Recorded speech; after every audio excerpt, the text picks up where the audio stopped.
ഈശോ മിശിഹായിക്ക് സ്തുതിയായിരിക്കട്ടെ. ഹല്ലേലൂയ. കുടുംബാംഗങ്ങളെ, കുഞ്ഞുങ്ങളെ, സുഖമാണോ? കർത്താവിൻ്റെ വലിയ കരുണയാലും ദയാലും വീണ്ടും ഒരു എപ്പിസോഡ് എടുക്കാൻ കർത്താവ് സഹായിച്ചു. എനിക്ക് ആരോഗ്യമൊക്കെ കുഴപ്പമില്ല. നിങ്ങൾക്ക് പ്രാർത്ഥിക്കുന്നതിന് പ്രത്യേകം നന്ദി പറയുന്നു. നിങ്ങൾക്ക് വേണ്ടി പ്രത്യേകം പ്രാർത്ഥിക്കുന്നു കേട്ടോ. ഇതിന്ന് ടോക്ക് എടുത്ത് കഴിഞ്ഞിട്ടാണ് കുർബാന അർപ്പിക്കുന്നത്. അതിൽ പ്രത്യേകം ഓർത്ത് പ്രാർത്ഥിച്ചേക്കാം.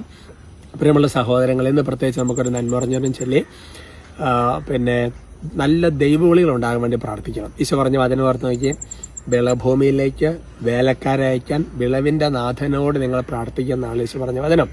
നമ്മുടെ കുടുംബത്തിൽ നിന്നൊക്കെ നല്ല വൈദികന സൃഷ്ടിമാരുണ്ട്, അതിന് വേണ്ടി പ്രാർത്ഥിക്കണം. ഡിസംബറിലൊക്കെ ആണെങ്കിൽ പല സ്ഥലങ്ങളിലും ധാരാളം ദൈവവിളി ധ്യാനങ്ങളൊക്കെ വെക്കുന്നുണ്ടെന്ന് ഞാൻ മനസ്സിലാക്കുകയാണ്. നമ്മുടെ കുറവലങ്ങാട് വെച്ചിരിക്കുന്നത് നിങ്ങൾക്ക് അറിയാമല്ലോ, കുറവലങ്ങാട് PDM സെന്ററിൽ എല്ലാ ആൺകുട്ടികൾക്കും പെൺകുട്ടികൾക്കും സ്വാഗതം കേട്ടോ. ശരിയെങ്കിലൊക്കെ ആഗ്രഹമുണ്ടെങ്കിൽ അത് വേർതിരിച്ചറിയാനോ ചേരുന്നൊക്കെ ചിലപ്പോൾ നിങ്ങളുടെ പഠനവും കാര്യങ്ങളൊക്കെ കഴിഞ്ഞിട്ട് ചിലപ്പോൾ ഡിഗ്രി ഫസ്റ്റ് ഇയർ ആയിരിക്കും, അല്ലെങ്കിൽ +2 ഒക്കെ ആയിട്ടേ ഉണ്ടാവുള്ളായിരിക്കും. അപ്പോൾ അതൊക്കെ പിന്നെ ആയിരിക്കും നിങ്ങൾക്ക് ചേരാൻ പറ്റും. എന്നാലും ദൈവവിളി ഉണ്ടോ ഇല്ലെന്ന് വിവേചിച്ച് മനസ്സിലാക്കാൻ പറ്റും. ഞാൻ ഫുൾ ടൈം ദൈവത്തിൻ്റെ കൃപയിൽ ആശ്രയിച്ച് ഉണ്ടാകാൻ പരിശ്രമിക്കും. 26-ാം തീയതി ഉച്ച മുതൽ 27-ാം തീയതി ഉച്ച വരെ നിങ്ങൾ കുറവലങ്ങാട് PDM സെന്ററിലുള്ള ഓഫീസിൽ ഫോൺ വിളിച്ച് ബുക്ക് ചെയ്യണം കേട്ടോ. കുറച്ച് സീറ്റുകളേ ഉള്ളൂ. ഒക്കെ നിങ്ങൾ ബുക്ക് ചെയ്യുന്നത് നല്ലതാണ്. പ്രിയമുള്ള സഹോദരങ്ങളെ, പൊതുവെ നല്ല ദൈവവിളി ഉണ്ടാകാൻ നമുക്കൊരു നന്മറിഞ്ഞോരം ചൊല്ലി പ്രാർത്ഥിക്കാം. നന്മ നിറഞ്ഞ മറിയമേ സ്വസ്തി, കർത്താവ് അങ്ങയോട് കൂടെ സ്ത്രീകളിൽ അങ്ങ് അനുഗ്രഹിക്കപ്പെട്ടവളാകുന്നു. അങ്ങയുടെ ഉദരത്തിന് ഫലമായി ഈശോ അനുഗ്രഹിക്കപ്പെട്ടവനാ. പരിശുദ്ധ മറിയമേ തമ്പുരാന്റെ അമ്മേ, പാപികളായ ഞങ്ങൾക്ക് വേണ്ടി ഇപ്പോഴും ഞങ്ങളുടെ മരണസമയത്തും തമ്പുരാനോട് അപേക്ഷിച്ചു കൊള്ളണമേ. ആമേൻ. Praise the Lord.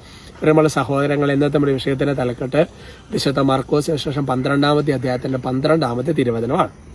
Gospel of Saint Mark chapter 12:12. തലക്കെട്ട് കൊടുത്തിരിക്കുന്നത് ഇങ്ങനെയാണ്. പ്രിയപ്പെട്ട സഹോദരങ്ങളെ, നമ്മൾ പലപ്പോഴും പാപം ചെയ്യാതിരിക്കുന്നതിന് കാരണം ഇതാണോ എന്നുള്ളതാണ്. എൻ്റെ സഹോദരങ്ങളെ, ഒരു വചനം ഇതാണ്. അതായത് മുന്തിരിത്തോട്ടത്തിലെ കൃഷിക്കാരുടെ ഉപമയാണ്. അപ്പം ആ ഉപമ പറഞ്ഞു കഴിഞ്ഞപ്പോൾ ഫരിസേയരും നിയമജ്ഞരും ഹെറോദസ് പക്ഷക്കാർ കുറേ ആൾക്കാരുണ്ടല്ലോ. അപ്പോൾ ഇവർക്ക് മനസ്സിലായി അതിനെങ്ങനെയാണ് തങ്ങൾക്കെതിരായിട്ടാണ് ഈ ഉപമ അവൻ പറഞ്ഞതെന്ന് അവർ മനസ്സിലാക്കി. എന്നിട്ടാണ് അവർ അവനെ പിടിക്കാൻ, ഈശോയെ പിടിക്കാൻ പ്ലാൻ ചെയ്യാൻ ഒരുങ്ങുകയാണ്. എന്നാൽ ജനക്കൂട്ടത്തെ അവർ ഭയപ്പെട്ടു. എന്നിട്ട് പറയുകയാണ് അതുകൊണ്ട് അവർ അവനെ വിട്ടുപോയെന്നാണ് വചനം.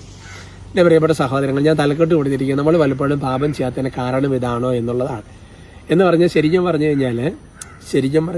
നിങ്ങൾ എന്ത് ചെയ്യുക, ആ ജനക്കൂട്ടം അവിടെയുണ്ട്, ജനം കാണുന്നുണ്ട്, ജനം പ്രശ്നം ഉണ്ടാക്കും, ജനക്കൂട്ടത്തെ നടുവ് വെച്ച് ഇങ്ങനെ ചെയ്ത് ശരിയാകുകയല്ല എന്നൊരു ചെറിയ ഭയം ഉള്ളത് കൊണ്ടാണ് ഇവർ യേശുവിനെ പിടിക്കാൻ അവനോട് പിടിക്കാൻ ശ്രമിച്ചു. പക്ഷേ ജനക്കൂട്ടത്തെ ഭയപ്പെട്ടു വിട്ടുപോയി. അപ്പോൾ അതുകൊണ്ട് അപ്പോൾ ഈ ജനക്കൂട്ടം ഉള്ളത് അവന് ചെയ്യാതിരുന്നത്. ഇനി നമ്മുടെ പേഴ്സണൽ ലൈഫിൽ നിങ്ങൾ ചിന്തിച്ചു നോക്കുക, പലപ്പോഴും പല പാപങ്ങളും നമ്മൾ ചെയ്യാത്തതിൻ്റെ ഒരു കാരണം ഈശോയുടെ സ്നേഹത്തെ പ്രതിയാണോ, ദൈവവചനത്തെ പ്രതിയാണോ, അതോ എൻ്റെ സഹോദരങ്ങളെ ജനങ്ങൾ അറിയുമല്ലോ, നാണമാവുമല്ലോ, അല്ലെങ്കിൽ പേര് പോകുമല്ലോ, അല്ലെങ്കിൽ ക്ഷീണമാവുമല്ലോ എന്നൊക്കെ ഒരു ചിന്ത കൊണ്ടാണ്. സാഹചര്യം മറ്റൊന്നായിരുന്നെങ്കിൽ നമ്മൾ ചിന്തിക്കുന്നല്ലോ. ഓരോ വചനം വെച്ച് ഇവിടെ നമ്മൾ ഫരിസേയരും നിയമിച്ചിട്ട് അവരെ ഭയപ്പെട്ട് വിട്ടുപോയെന്ന് പറയുമ്പോഴത്തേക്ക് നമുക്ക് എങ്ങും തൊടുന്നില്ല. കാരണം നമ്മൾ ഈശോയിൽ എന്തെങ്കിലും പിടിക്കാൻ വിചാരിക്കുന്നില്ലല്ലോ. പക്ഷെ നമ്മൾ നോക്കേണ്ടത്, നമ്മൾ പലപ്പോഴും പല പാപത്തെ ചെയ്യാതെ പിൻവാങ്ങുന്നതിൻ്റെ കാരണം ആരെങ്കിലുമൊക്കെ കാണും അറിയും എന്നുള്ളൊരു ഭയം കൊണ്ട്. ആരുമില്ല, കാണുമില്ല, ഒരു വിഷയമില്ലെങ്കിൽ എങ്ങനെയാണ് നമ്മൾ ചിന്തിക്കുന്നത് നല്ലതാണ്. അപ്പോൾ അതാണ് ഇങ്ങനെ വെച്ച് വചനം വെച്ച് നമുക്ക് ജീവിതത്തെ പരിശോധിച്ചാലാണ് നമ്മുടെ ഉള്ളിൽ പാപത്തിൻ്റെ ഒരു വാസന, പാപത്തിൻ്റെ ഒരു ചായ്വ്, പാപത്തോടുള്ള ആസക്തി നമ്മുടെ ഉള്ളിലുണ്ടെന്ന് അറിയാൻ പറ്റുള്ളൂ. അങ്ങനെ ഉണ്ടെങ്കിൽ അങ്ങനെയൊക്കെ അപ്പം ഞാൻ ഈ വചനം വെച്ച് അങ്ങനെ ചിന്തിക്കുക എന്ന് പറഞ്ഞതുപോലെ ഈ വചനം വെച്ച് നമ്മളിങ്ങനെ ചിന്തിക്കണം. അങ്ങനെ ചിന്തിച്ച് കഴിയുമ്പോഴാണ് അങ്ങനത്തെ കാര്യം നമ്മൾ കുമ്പസാരത്തിൽ വെളിപ്പെടുത്തണം.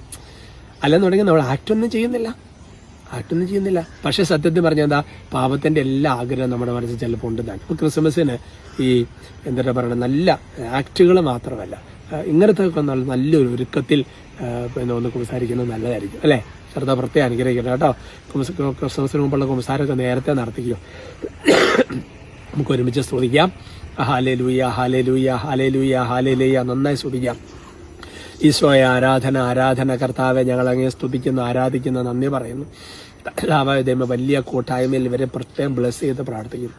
കർത്താവെ, എല്ലാ അന്ധകാരശത്തിൻ്റെ ഉപദ്രവങ്ങളും തിന്മയുടെ ബന്ധനങ്ങളും എല്ലാ ശല്യങ്ങളെയും യേശുവിൻ്റെ നാമത്തിൽ ബന്ധിച്ച് ബഹിഷ്കരിച്ച് നിത്യ നിലയ്ക്ക് ആട്ടിപ്പായി. കർത്താവിൻ്റെ കൃപ നിങ്ങളെ താങ്ങട്ടെ. കാരണം ദൈവവിളിക്ക് വേണ്ടി പ്രാർത്ഥിക്കുന്ന ഓരോ കുടുംബം ധാരാളം ദൈവവിളി ഉണ്ടാകട്ടെ എന്നും കൂടി ആശീർവദിക്കുക. കുടുംബം മുഴുവനെ ആശീർവദിക്കുക. നമ്മുടെ കർത്താവ് വിശ്വസിക്കാതെ പിതാവായ ദൈവത്തിൻ്റെ സ്നേഹവും പരിശുദ്ധാത്മാവിൻ്റെ സഹവാസവും നിങ്ങളെല്ലാവരോടും കൂടിയുണ്ട്, ഇപ്പോഴും എപ്പോഴും എന്നേക്കും. ആമേൻ.